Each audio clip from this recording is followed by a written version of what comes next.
Hi, everyone. Thank you for joining us, and welcome to our session today on how to master your condo control tools.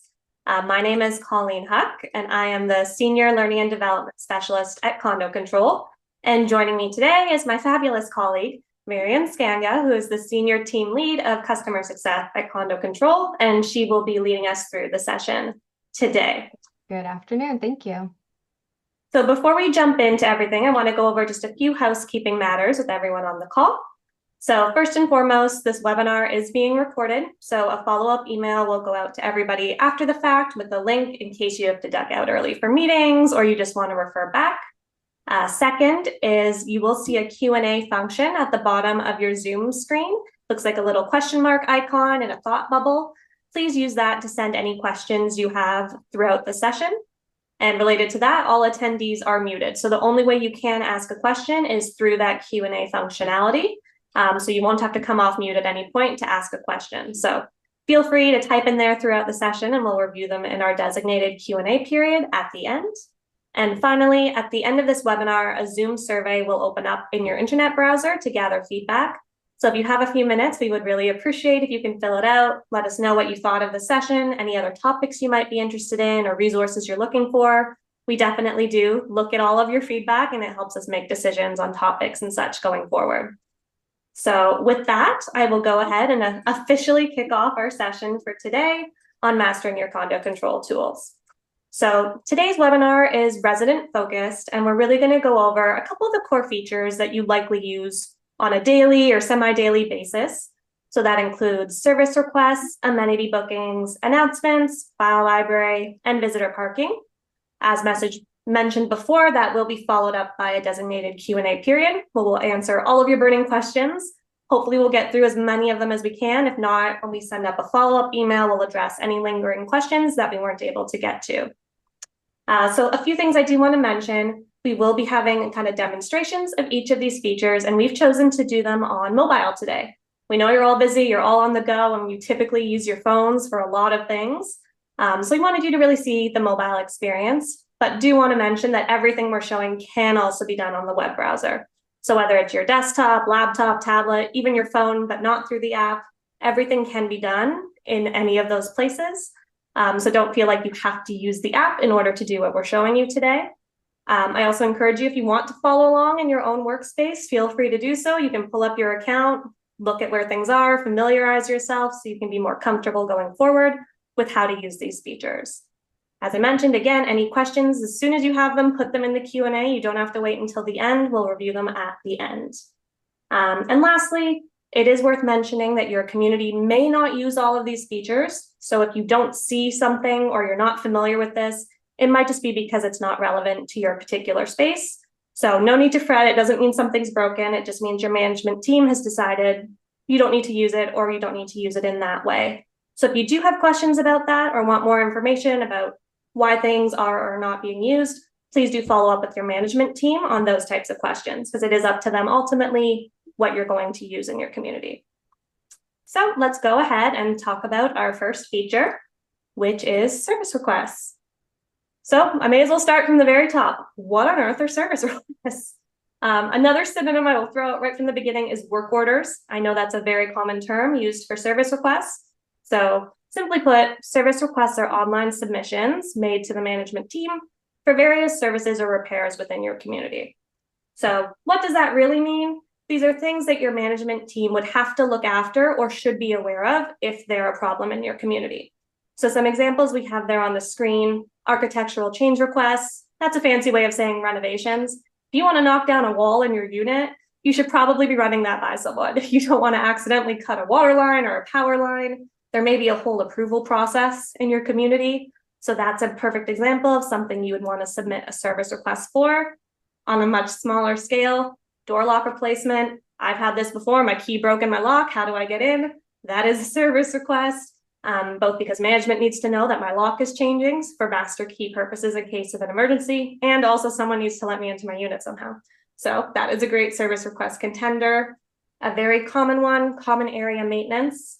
So let's say in a condo world, a light's burnt out in the hallway, a tile's popped up on the floor, there's a weird puddle of something in the lobby. whatever that might be, just something to do with the common areas in your building or your community that needs some work that you would not personally be responsible for looking after. And another example there for any of you in our HOA community that has joined us today, landscape and roadwork requests, right? Maybe you have a rogue hedge or a tree that's touching some power lines or a giant pothole. Again, those are not things you personally would be expected to look after, so you could submit a service request. In terms of what would not be a service request, a good example is usually appliances. If your microwave breaks, as desperate and unfortunate as that is, it is not your management team's responsibility to fix your microwave. So there's no need to submit a request about that. That's something you would look after independently. So that's kind of the do's and don'ts of service requests. And they may be named different things in your community. Again, they might just be a general maintenance, ask management, suggestions, or it could be very itemized like what you see here on this screen. So it will vary in place to place, but at the end of the day, it's a main place for you to be able to contact management when services or repairs are needed.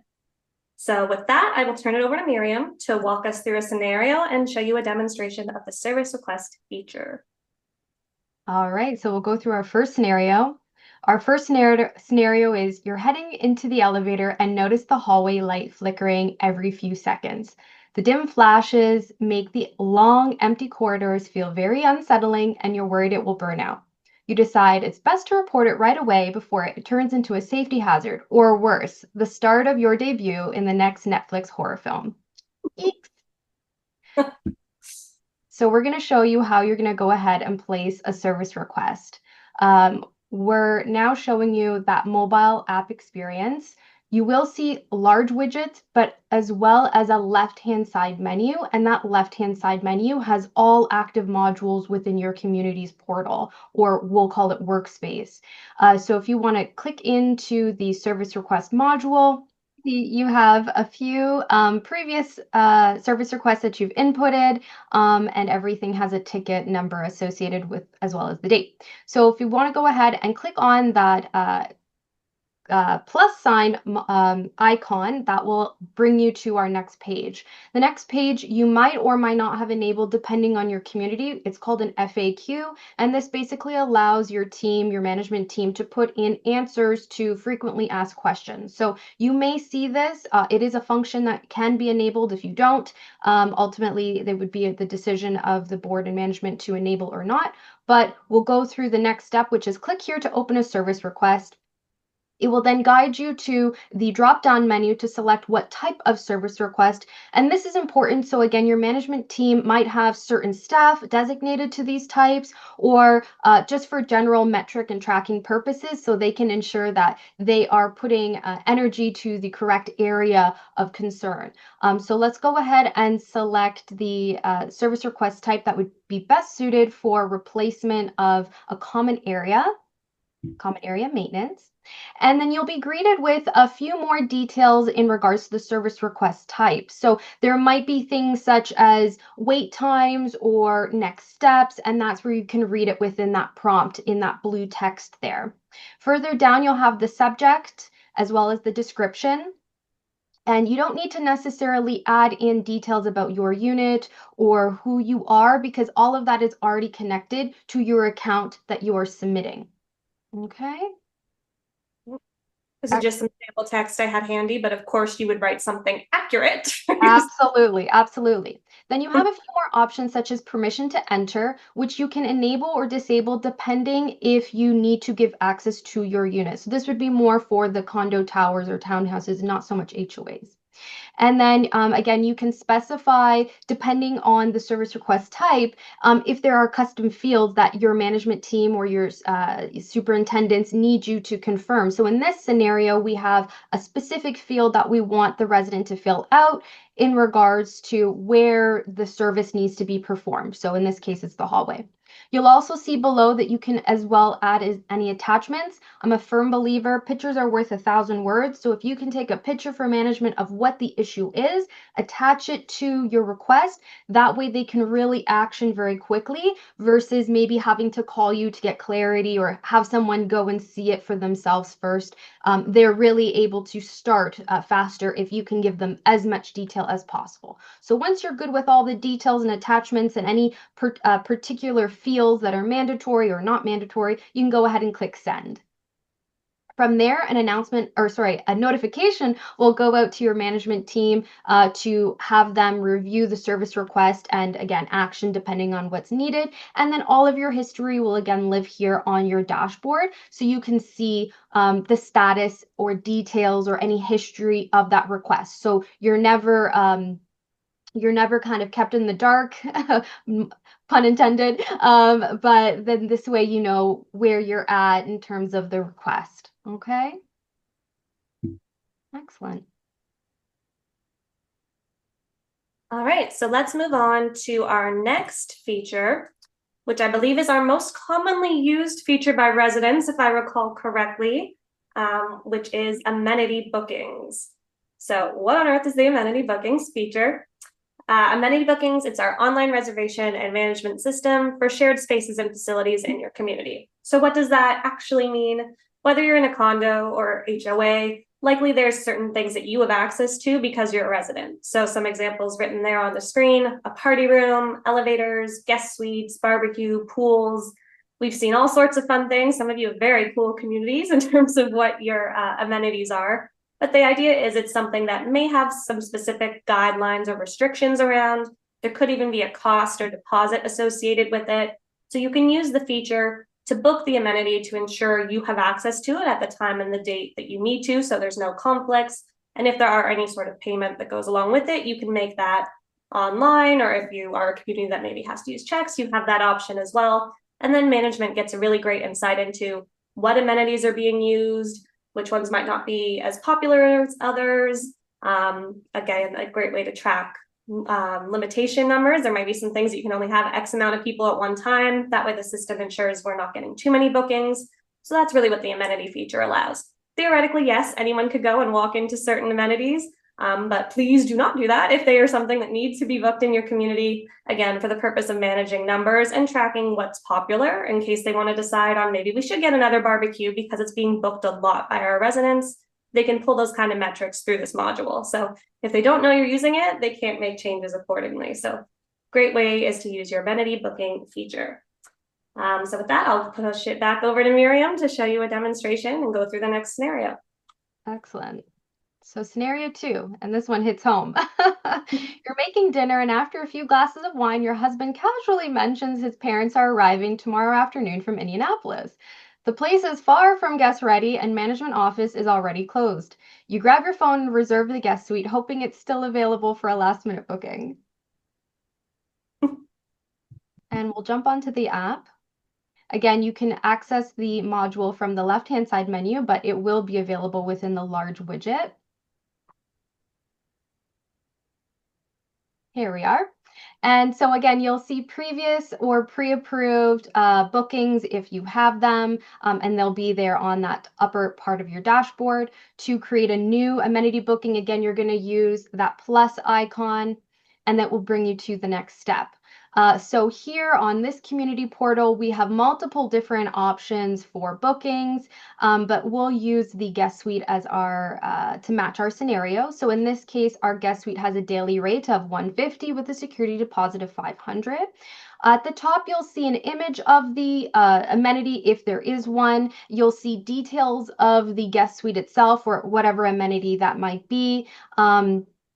And it can get quite, I can get quite detailed depending on what's been added in from the management team. If you scroll down, you'll see more details as pricing and deposit structure, like I was mentioning, as well as cancellation details, hours of operation. In this case, it's a hotel style, so it has a check-in and a check-out. For party rooms, it might be certain hours, such as, up to 11:59 at night. And then further down, there's terms and conditions. And again, those are details with how to use the amenity or certain conditions when you're using the amenity. And again, if you click show more, it will have more detail for you. Okay, excellent. Then once you're happy with what the details are, you go ahead and select your date. And depending on the community setting, they might have functionality where you have to book a certain amount of hours in advance so they can prepare the room. They might have functionality where you can't book too far in advance because, again, they want to have better control of the rooms being used. So, again, depending on your community, you might have 12 months in advance to pre-book. You might only have 3 weeks to book. So, just depends. Again, you'll see the checkout and checkout time, or again, the hours depending on the amenity itself. Go ahead and click continue. Then you'll be greeted with a guest count, again, if the amenity requires a guest count, and you can put in the names of the guests if it is applicable. This really would be more for party rooms, guest suite bookings, things where you need to account for visitors. This is not necessarily because management is trying to be nosy into your life. It is for fire safety and just safety in regards to just, who's in your building at what time. So that's why it's important to be honest and forthcoming with the information. We're not going to, put an expose on what's happening in your life. Okay, go ahead and click next. Then you'll put in your event description or notes. So again, if there are special details that you need to share with the management team, maybe it's someone's birthday, maybe it's their parents, whatever have you, anything that you think would be very important for your management team to know or security staff to know upon arrival of your guests or using the facility. If you want to opt into an email reminder, I highly recommend doing so. So that way, if your partner or spouse is booking for you and they might forget to tell you, then you know that you're going to get a reminder from the email there. And then the last step is payment type. So for this amenity, there is a cost associated with using it. So you can use check or credit card. Some communities might only have check. Some communities might only have credit card. So again, it just depends on the settings, but we do offer both. Okay, and go ahead. Excellent. So we're greeted before we pay. It's the terms and conditions. And again, this will allow you to read everything over a second time. You can go ahead and agree to the above terms and conditions and provide electronic signature. Again, not all communities will have this enabled, but it is a really helpful functionality. Me being from a previous property management life, I definitely found this very helpful when I was organizing bookings for my residents. Go ahead and click review and confirm. Excellent. So now you're just going to go ahead and review all the details. You'll see the fees as well as processing fees, total charges, security deposits, and then you'll go ahead and put your credit card information. And this is not a real credit card, so don't worry, you can't steal it.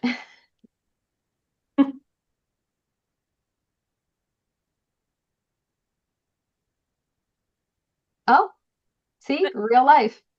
Credit card's not working. I may have gotten the fake credit card number wrong, but we will just let it work. Let's just double check. Here. For ease of use, I will just say check for this one, so I do not have to all those zeros. Fair enough, fair enough. Saves us some time. Which again, for you as well, if you have a credit card issue or you want to change your card, you can go back and switch your payment method as long as you haven't hit confirm yet.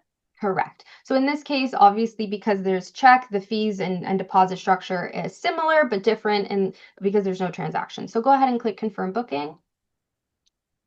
Excellent. Now, in this case, my amenity booking for my community requires a property manager to approve it. So at this point, it will show pending approval and notification will be sent to management to go ahead and review and approve it. I would hope. If for whatever reason something can't work within your booking, maybe they don't allow you to book, or maybe for whatever reason it might be, that update will appear on your dashboard. Okay, so it will show approved, pending approval, or declined or rejected. So that way, again, you always know what's going on. Our system, the reason why it's important for you to be booking your amenities, especially in advance or whenever you can, is so there are no double bookings, because this is software and we have certain functionalities so that you don't have to worry about maybe going to security, confirming that the date is available, but then you go to your property manager and that suddenly that date is not available anymore. So when you keep it online and you keep it through the system, it confirms that your date is there for you once it's approved. So again, I found this in real life. This has happened for communities that don't use software. Double bookings is a real problem. So as soon as they enabled the software, that issue became not even a concern. So I found very good success using this particular module. Absolutely. Okay. All right, so let's go to our next feature for today, which is announcements. So announcements, again, is probably one of our most commonly used features, something I suspect almost all of you, if not all of you, have seen. So short and sweet, an announcement is an electronic notification. It can be sent by email, SMS, and voice message, or posted to the digital display, and it's about community matters. So this is really the management team's main way of communicating with you. So if there's something you need to know about what's going on in your community, they're likely going to send it out as an announcement. And that's why we have various methods for how it can be sent. If for some reason you don't have an email, but you have a phone number, it can go out by text versus email. Digital displays, I know some communities have those TVs in their lobby or elevator. It can be posted on there as well. So lots of ways to make sure you're getting the information you need to know about what's happening in your community. So again, some examples we have up there: upcoming maintenance. I literally just got one of these myself, since my building is a condo controlled building. We have fire alarm testing on Thursday, so they have notified me accordingly. So that's a very common one. Regulation reminders. Again, I've seen some of these go through of maybe there's some balcony issues or barbecue issues this time of year. They may send out a reminder about how that works in your community. Meeting notices. So for general meetings, or maybe you have town halls, social events, what have you, there might be some announcements that go out about that. And of course, another big one can be budget mailouts. So for any owners on this call, if your maintenance fees are changing for a new calendar year, it will likely be communicated again through an announcement to you outlining what your fees are now. So announcements are huge. They're very important to stay aware of what's going on in your community. Again, you can customize email preferences. We would highly recommend never fully unsubscribing, because then you may have trouble finding out about this information if you can't be notified anywhere. But it is a personal choice ultimately. So with that, back over to you, Miriam, for our announcement scenario. All right, so you're walking home from work when your phone pings with a notification from property management. The emergency water shut-off is scheduled for tonight due to an urgent plumbing repair. You take a deep breath and you book a yoga class at your gym so you can shower before heading home for the day. We've all been there. Right. So in this case, if you do have notifications turned on for your mobile app, you will receive a ping drop down from your phone display, like you would a text message or any sort of other notification from any other app that you have on your phone. If the announcement was sent via SMS, you would again get a text message very similar to how you get a text message for your friends and family.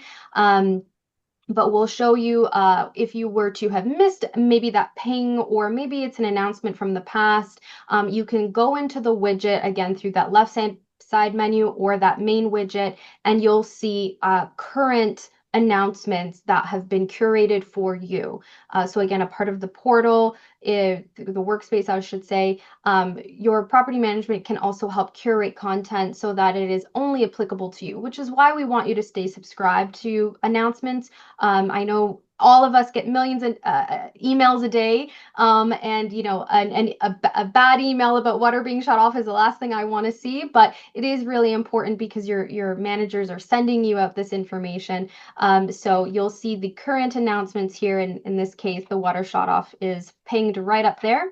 And then you can click into it and then again see all details, as some will have graphics, some will have very specific bullet points and writing, and this is where you can get quite creative with the content that's being posted. And if you go back one for me, you'll also see past announcements. So if something might not be on the dashboard when you click on the module right away because it is from previous and it will still be made available to you, but we just help you organize it a little bit better because it's obviously in the past.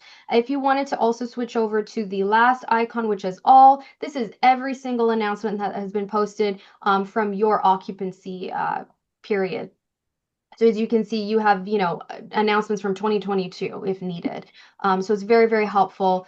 Some announcements might also filter over to the file library. And that way, if you needed to see certain details, but we'll get into that. All right.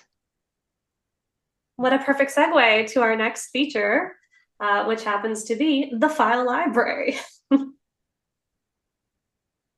All right, so file library, again, something you may have already encountered in your community, but if not, it's a centralized place where you can access documents related to community matters. So I like to think of it as a digital filing cabinet for your condo or HOA, because that's really what it is. It's where your community is going to store anything that is relevant for people in the community. So examples up here, meeting minutes, maybe that's board meeting minutes, maybe it's a subcommittee in your community. Financial statements, whether it's unaudited or audited, that's very common. Biggest one, of course, bylaws and rules. That's typically all living in a file library in case you ever need to refer back to it. And there's so many more possibilities. And it's one of those features that, again, can be tailored based on people's roles. So if there is secure documents that only certain people can access, that can be managed. So there may be, you may notice you have different access than your neighbor because maybe your neighbor's on the board, so they get to see some additional things. But either way, it's a great place to go to find all of the core information about your community. Great point of reference in terms of what's going on. But again, varies in community to community in terms of what is put on there. And like other features, you can get notifications when new documents are added. So you'll know right away when something's been put in there, because you may be thinking, how do I know when they're saving stuff in there? I don't go in and check every day. Again, that is a notification option for you as well. So back over to you, Miriam. All right. So our next scenario, freshly moved in and still unpacking boxes, you are considering adopting a rescue dog from a local shelter. For making the call, you log in and check if your community's pet policy allows, well, to make sure that there is no size or breed restrictions, or worse, no pets allowed at all. So definitely, I have also used this module more often because it just provides everything that I may need. Especially because, again, management hours or board of director access is not 24 hours, but the application is. So if I have a question, comment, or concern, I can put it into the community's portal to the workspace, and I can get an answer right away instead of waiting till Monday morning to give my manager a call. It's a lot of the questions you may have can be found probably in your file documentation. So let's go ahead and click that module.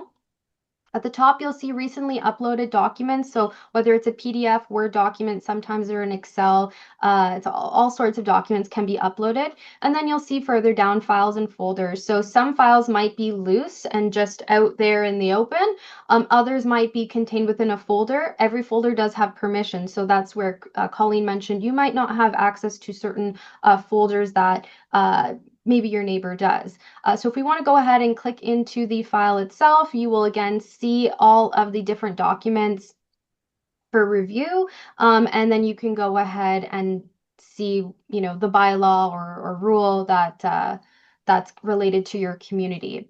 I believe also on the browser functionality of our platform, you can search by word. That way, if you wanted to type in pet, it will then pull up and the recollection of the document as well. So I find that's a very helpful feature if you don't maybe necessarily know where something lives, but you know the word that you're looking for. I find that very, very helpful. So excellent. You can also download the document if needed, share it, etc.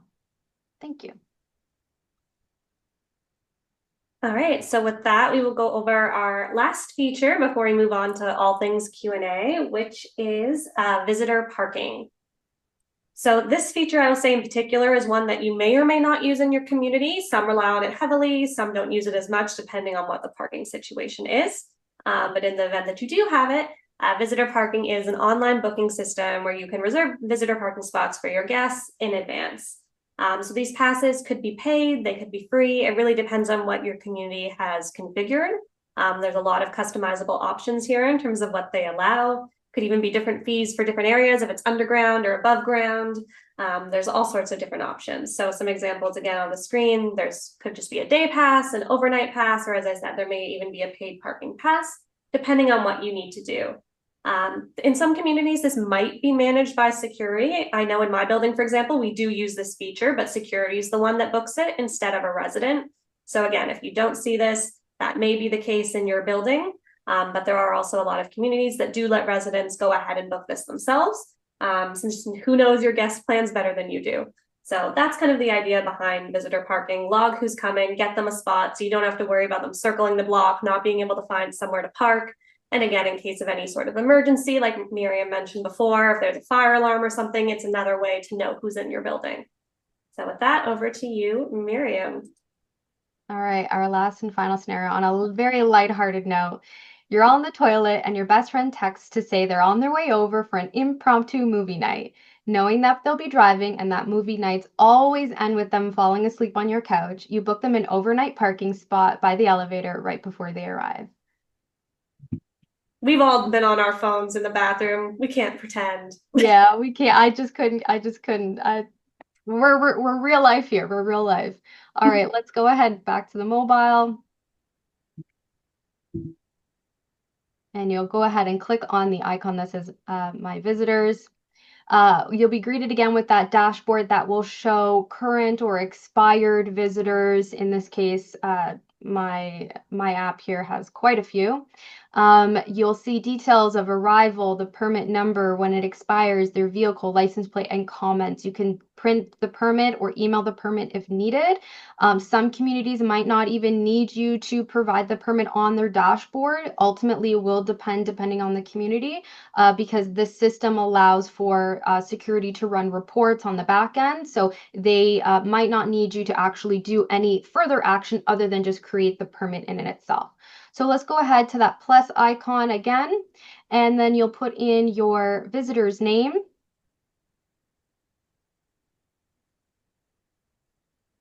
And if the resident requires parking, that's where you're going to enable that toggle, that functionality. If they don't, again, feel free to just put in details of that guest. I find very helpful when it's a really busy front desk, and it's prime time, you're getting home and you're like, oh, my friend's coming over. I want to make sure that they get access easily and quickly. Putting as much detail is really great because it does help security move along a lot faster, especially for those communities who have gatehouses where they're physically with their car waiting for access. When this is in there with really full, correct detail, it's a really pleasant experience for your guest. All right, excellent. So you're going to go ahead and select your parking pass. And in this case, my community has an allocated parking spot area. Some communities, you might not have this field at all because it's kind of first come, first serve, wherever it may be. Let's throw in a make. Aston Martin might be fine. Okay, Bentley, that's just as good. Color, let's do white. And Ontario license plate will default, again, depending on the area that you are living. If you are in Florida, it will default to Florida. If it really just, again, depends on the settings. So once you put in the license plate name, sorry, I should say number, you can again put in any comments to help security understand what this guest is here for, what the visitor is here for. And then at the top right-hand side, you're going to click Save.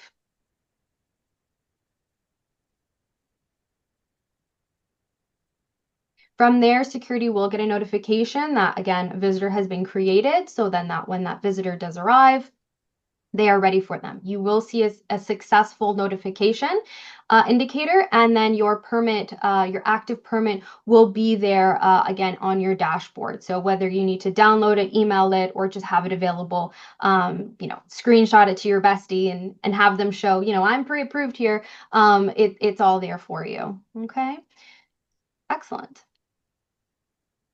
All right, so with that, I think that concludes more of the formal presentation piece for today. Again, we wanted to allow lots of time for lots of questions.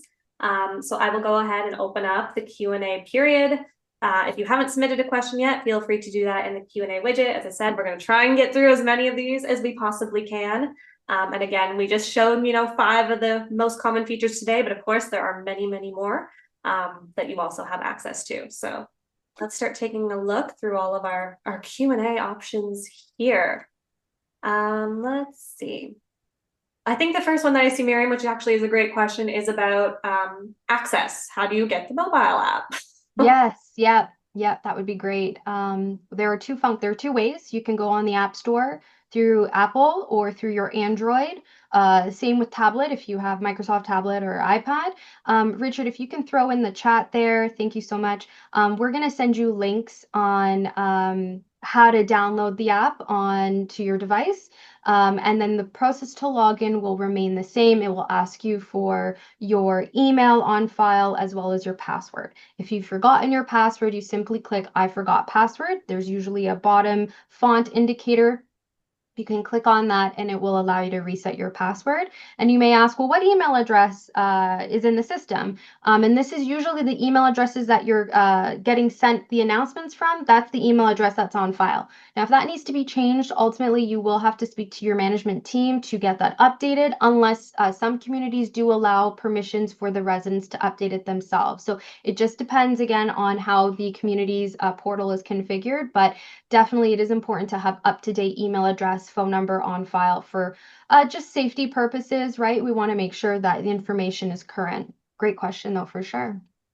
And similarly to that, I saw a question about a registration code. Once you've set up your account once, it applies to mobile as well. You don't have to do something separate. It's that same email and password that you would have used when you initially created that account. So same on both devices.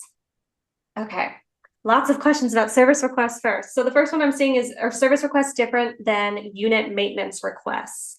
I guess I can tackle that one. So assuming a unit maintenance request, you mean things like I said of maybe you need to paint the wall, or I guess that's not really maintenance. A light burns out in your personal unit. You're not necessarily going to call management and submit a request for them to change your light bulb. You would do that yourself. So I think the basic type of maintenance in your unit would be up to you, and that is what that's referring to. If it's something larger, like it's your HVAC system that has gone down for your unit, while that is in your unit, that's a much bigger building issue.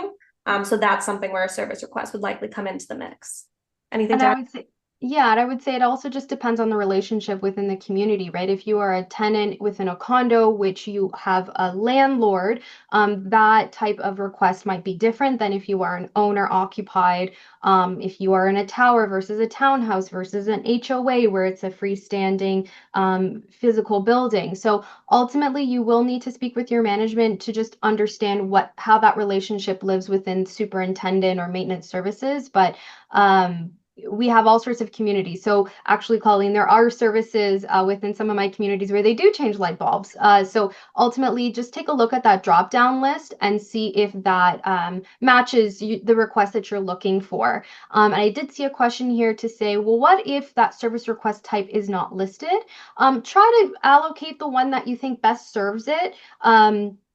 If there might be a miscellaneous or other, or sometimes they will have a type called comment, suggestion, question.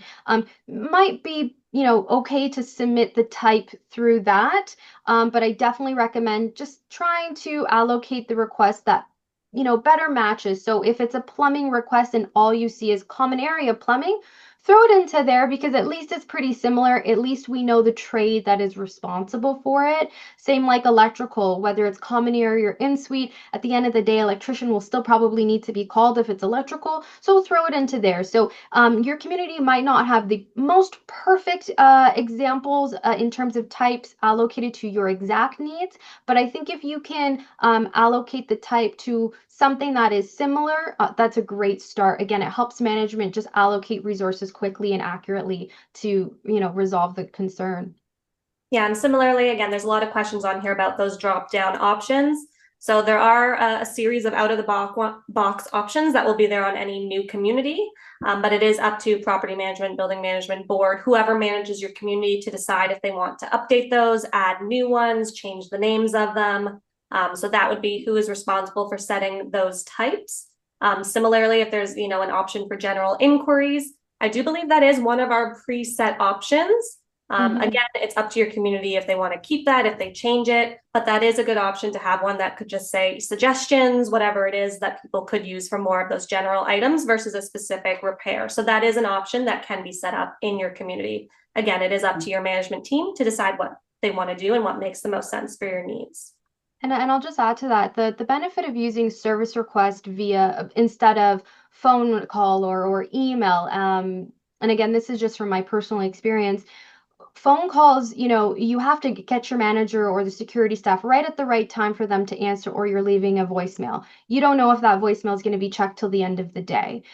Similar with emails, we all get, as I said, millions of emails a day. And how do we make sure that the correct person is looking at it, the trade, can react quickly to it? And so the reason why I like service requests on just managing any requests from any sort of resident is because it really is a designated process to ensure you are getting a really good quality response. So if it's pest control, where a trade like pest specialist needs to be called, usually within that drop down, it will give you next steps so that way okay, the requirements are in process, they're in play. I'll do what I need to do as a resident to prepare, whether it's moving shoes away from the front door, maybe locking up my animal, maybe cleaning my fridge or whatever it may be.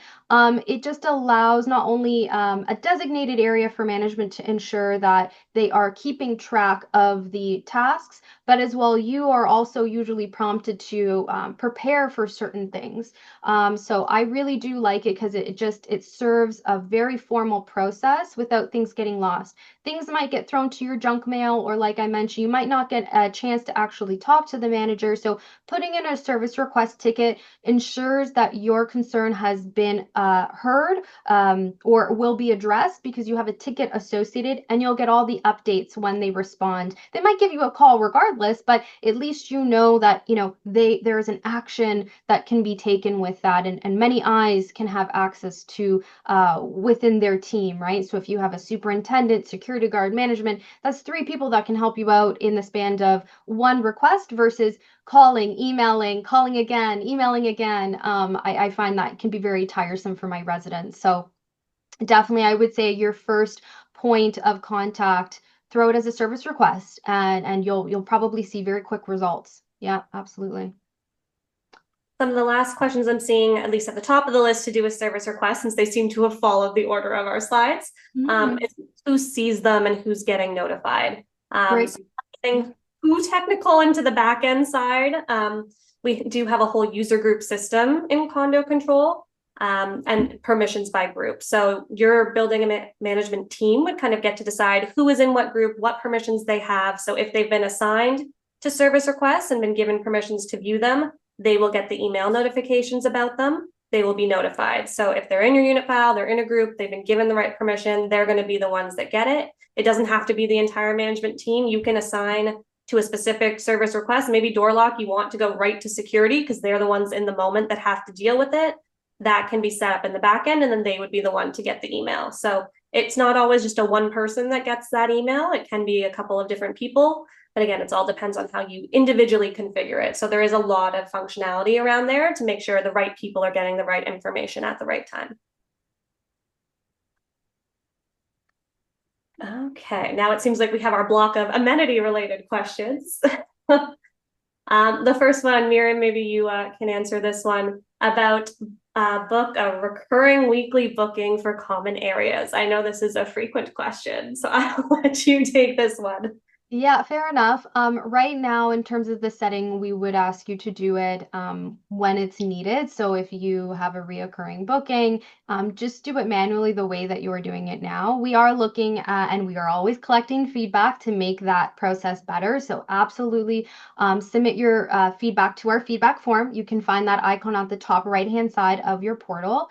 Um, But for now, yes, I would probably maintain that on a manual basis because life happens and things might change. So even though yes, it is reoccurring, but you might have a Wednesday where you're not playing backgammon and you've already secured the room. So I think it's still appropriate to be able to do things manually there. Of course, you can always speak with your manager, and there are certain settings that we can show the management team or board of directors on how to take out a service. So again, your time slot is always reserved. But again, this is very case by case. I would still say knowing humans and life and how fast it can change, continue to do it manually. You're still going to get a very good result.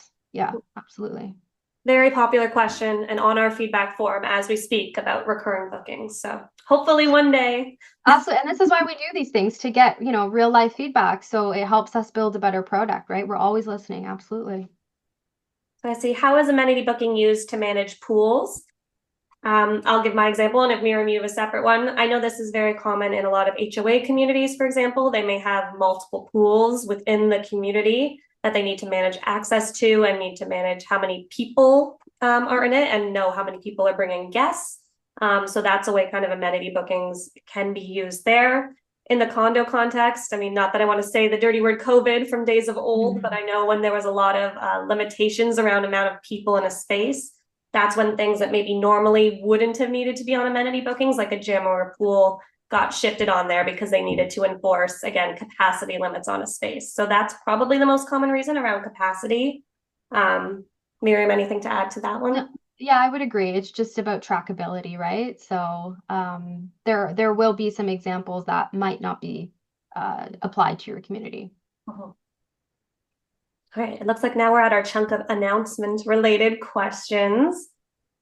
So what is customized announcements versus regular announcements? Excuse me, maybe Miriam, you can take that one while I cough. Yeah, so this is really more for a board level or management access.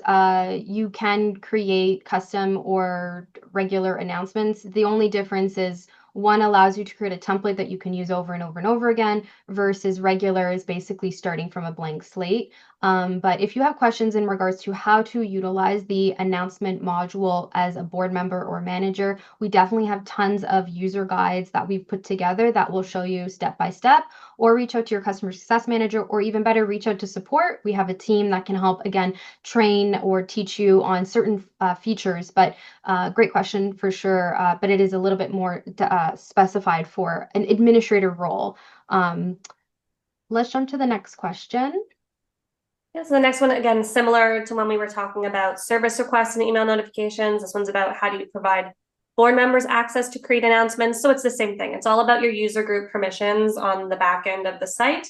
So you would have to speak to a member of the management team and they could go ahead and give board members access to create announcements. So it's a very easy, quick little on and off. It won't take long at all, but your management team would have to go ahead and approve that for you.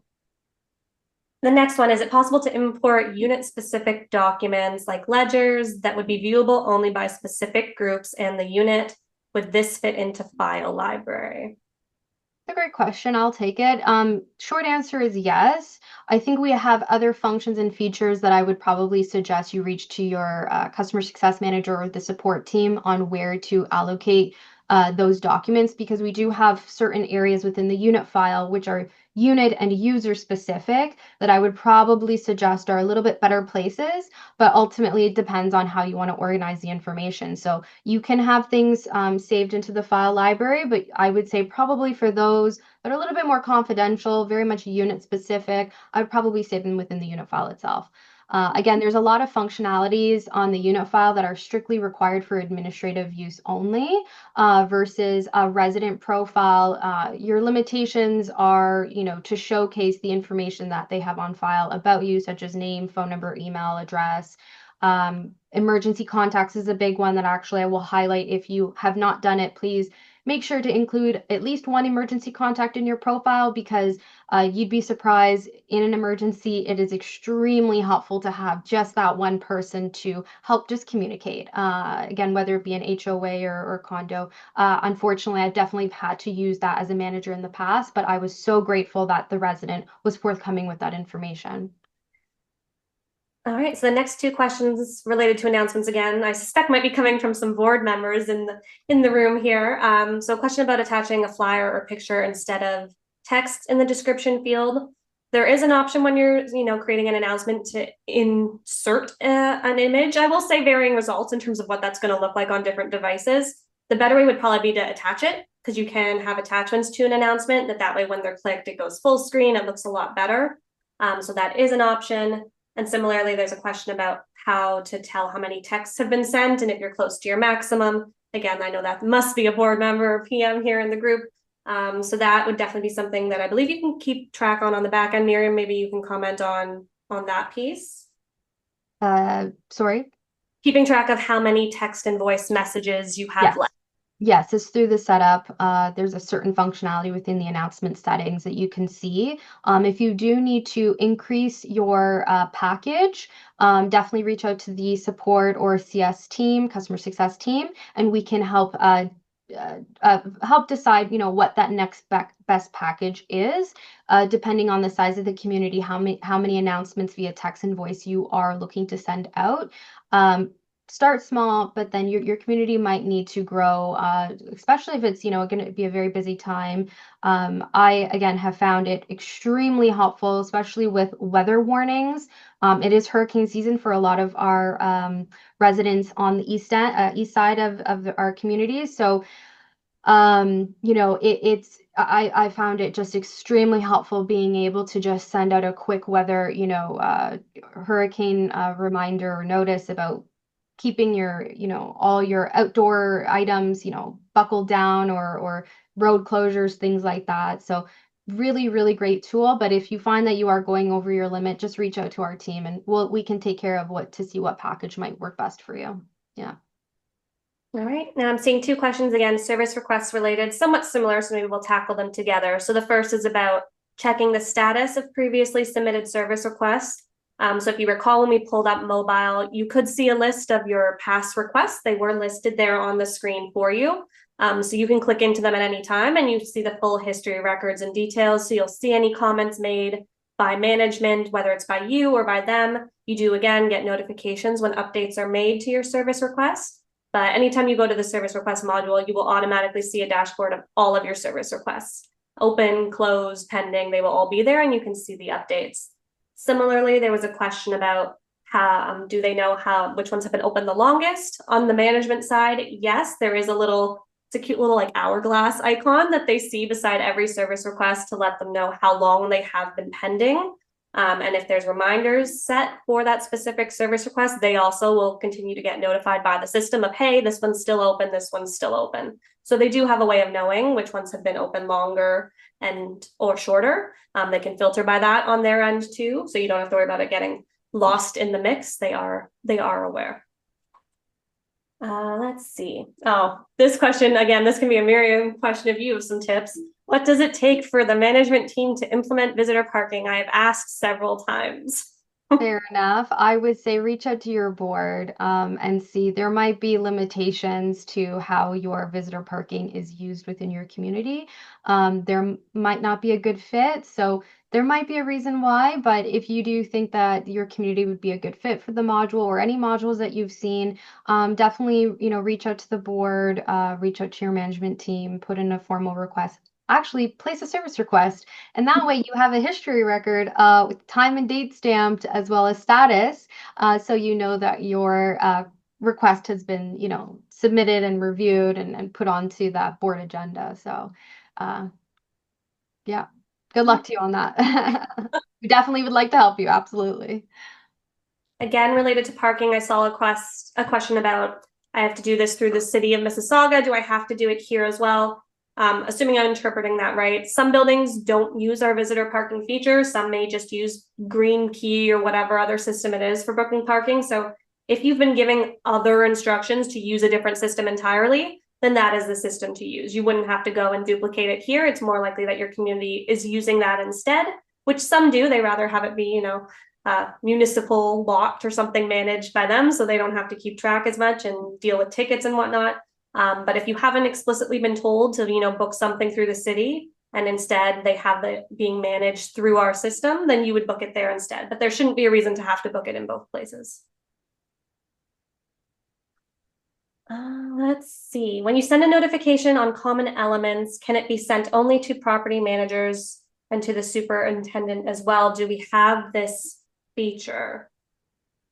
We do, yeah. Again, these are all a part of settings. So reach out to to the support team or your customer success manager related to your workspace. And that's just really about configuring. Um, but yes, that's a great question. I know these questions keep jumping. I saw one about making a change to an amenity booking, like changing a date or something. That is something you can do. You can go in and revise your initial request. Again, depending on what timelines are around in your community about the requests, they may say you can only cancel up until 24 hours, or you might be charged, depending again on what the amenity is. But yes, you typically can just open that amenity booking. Again, you saw the view on the dashboard of the past bookings, and you could go in and edit that if maybe you had booked the guest suite for this weekend and now they're coming next weekend. You can go in and edit that. Again, you can always reach out to management if there's some sort of issues around that. They may have timelines again that you can't cancel by X amount of time, which might be why you don't see it. In which case they would have to go in and do it for you. But typically, yes, you can go in and edit dates, no problem. I'll definitely just add to that. There are communities that have removed the functionality to for residents to cancel their own booking, and it's not because of anything other than they just want to make sure that they understand what's happening, right? So if something changes, just give them a quick shout. Again, whether placing a service request or sometimes giving an old-fashioned phone call does work, but just it really just depends. Again, how your settings are set up under your groups. Mm-hmm. I'm seeing a question about if I'm inviting a guest to my place, why do I have to give a reason why that person is coming? I will say this is typically, yeah, it's typically an optional field. The comment field is almost always there, but rarely is it mandatory. So if it is, you would have to put something in there, but it's typically you don't have to actually give an explanation as to why your friend's coming over. I think it's more intended, again, maybe if the person, I'm trying to think of an example, maybe they're blind. So in the event of, a fire or something, we need to know that there's a person that's going to need assistance. That might be the types of notes that are helpful to mention. But no, I mean, if your friend's coming over for drinks, you don't really have to explain that to your management team. That is your personal business.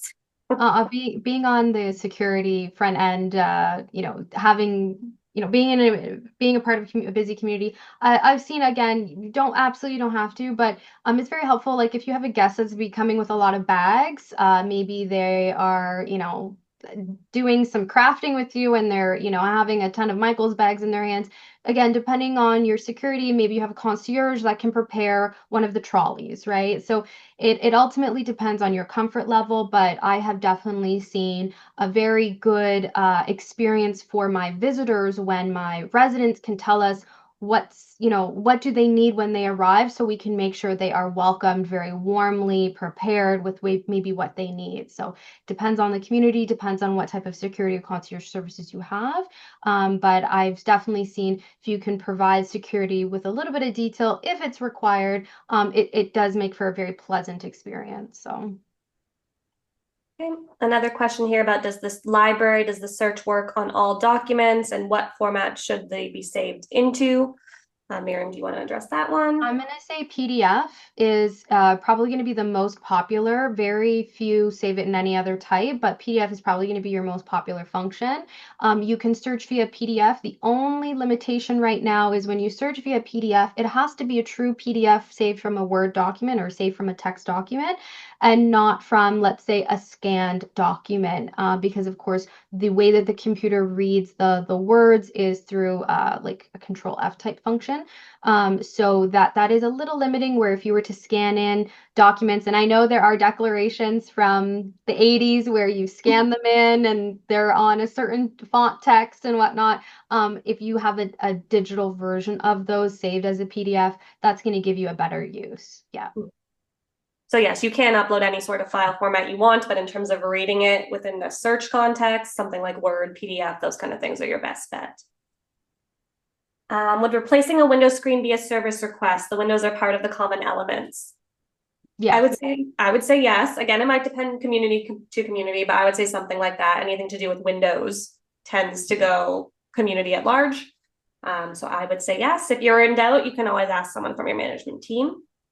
How are service requests prioritized and which get handled first? That's a great question. I would defer it right to your management team. It really depends on when they've submitted, what the urgency is, what the item is. If they're waiting on a trade to come in, if they need a quote, if they need to do measurements, it really just depends on what the item is. Like I mentioned prior, if you can put as much detail, pictures, recordings, things like that into your service request, it really does help from a management board level so we can understand what needs to be addressed. But I couldn't say that one is going to take more priority than the other. Ultimately, they have a dashboard that they will follow with what's open pending, and they will see timelines as that. So there might be an internal policy that they need to follow depending on the management team or board of directive requirements. So I can say though, as soon as you put in a service request, a ticket number is allocated to your request, and you can always refer to your manager through that ticket number. So again, if they are dealing with 50 million different things, right? A jack of all trades, master of none is kind of, they're juggling all these things. You can say, hey, I put in a service request, ticket number 133. Can you just take a quick peek and send a quick update or let me know? I see that it's held pending. Is there something that you need from me? Whether that be through a phone call or whether that be through responding back through the service request ticket itself, you will still get basically a dossier of everything. You'll get a time and date stamp of all responses, submissions by you or by them. So it just really helps if you do feel like you're a little bit in the dark. Take a look at that history within the ticket itself and see, maybe they are waiting on you to respond back, or maybe they are waiting on a trade. So it really depends on the situation, but I find for my residents that don't submit a service request, sometimes they get lost in email versus my residents that do submit a service request, the staff know and are aware and are probably working on the request. So hope that helps.